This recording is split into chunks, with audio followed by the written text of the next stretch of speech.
So I'm down. I may have to wait and go to Georgia once I recover that $125 back that I had to spend on a hotel room one night. I don't know what kind of situation I'm walking into in Georgia. I don't know if anybody's going to pick me up at where the bus drops me off, which is probably a good hour and a half from Blue Ridge.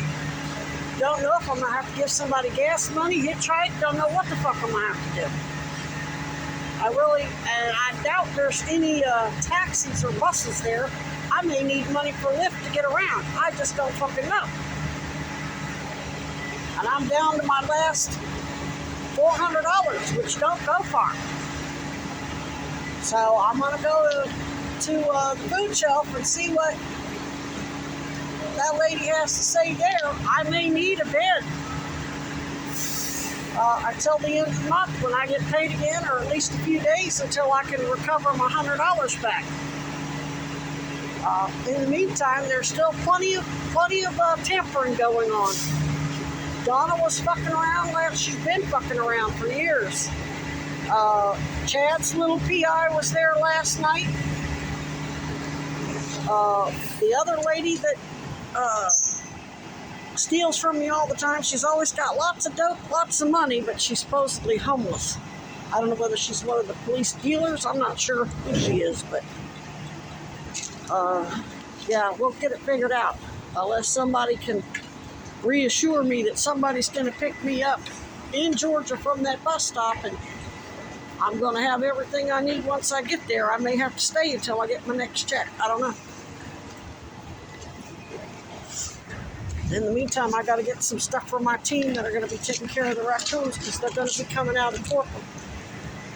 And they don't have to go into the park. They got a friend who has a backyard that's right there bordered on the park, and they can scatter it, throw it across the fence, and make sure they have medicated burritos. They're going to need to be dewormed, because when they go into Torpum for a long time and don't eat, and they're sleeping in their own food, they get worms again.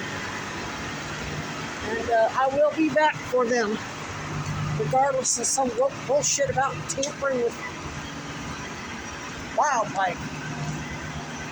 Those raccoons got me through this shit. No humans. Well, I mean, other than my AA team. But yeah, that park is open to everybody else, that no trespass. I will be suing the city of Burlington, prosecuting everybody who was behind that shit. So will my father, because you were smearing me to make him look bad and obstruct his investigation into the Goldwaters and Weinbergers and everybody else who was behind the assassination of the Kennedys, including the Kennedys, who've been covering that shit up too. But anyway, I'm gonna go get some supplies for my team. They're gonna be doing it with their kids. So if anybody's out there doing surveillance and they're out there with their kids taking care of the raccoons, that's going to catch you a child predator charge. You're going to be stalking little kids. So fuck around and find out.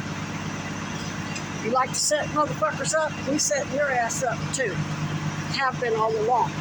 Because you shouldn't be sending assholes like Dennis McMahon into an AA meeting for the express purposes of fucking with me. Fucking little sawed-off prick. Talking about Chad Cronin, since him and McMahon are defense attorneys for these pedo bastards. And accusing my father of it. I remember he was just absolutely torn. I remember looking at his face, wondering, did I do anything? You got him all fucked up, thinking he did something. Did he make mistakes? Yeah, because he's the son of slaves. Grandpa Moore was a slave. William, Nadine's husband, he was put in one of those schools, and he was tortured and beaten and molested, and God only knows what.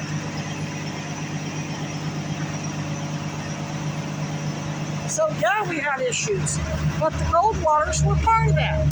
They colonized Arizona, but they were part of the colonial Catholic. And Virginia G. Piper bragged about working at the Vatican. She's all in bed with Catholic health and donated millions to the Catholic Church for bullshit like stained glass windows.